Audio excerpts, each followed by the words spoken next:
5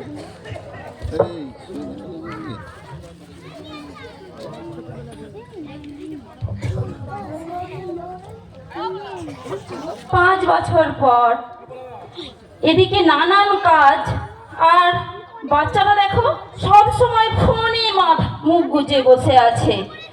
নে বাবু, মুড়ি খেয়ে নে।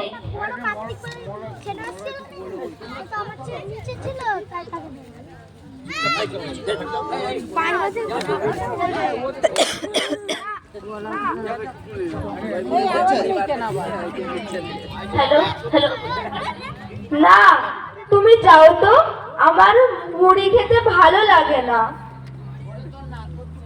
না না, খেয়ে নে, না খেলে চলবে? সব সময় ফোনে মুখ গুজে পড়ে। এরপরে রেডি করে দেবো, তারপরে স্কুলে যাবি।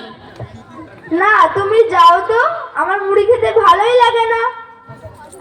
নে বাবু, খেয়ে নে, না খেলে চলবে?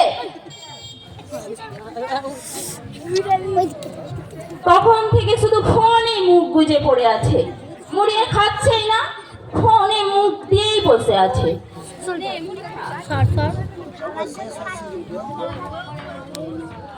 1 বছর পর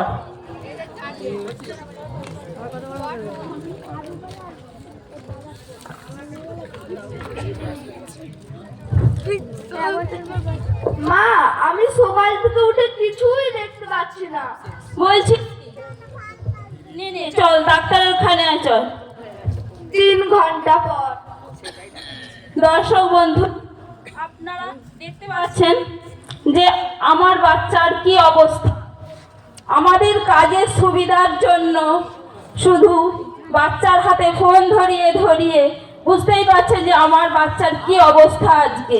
আপনারা ভুল করেও এই কাজ করবেন না, কারণ শিশুরাই দেশের ভবিষ্যৎ।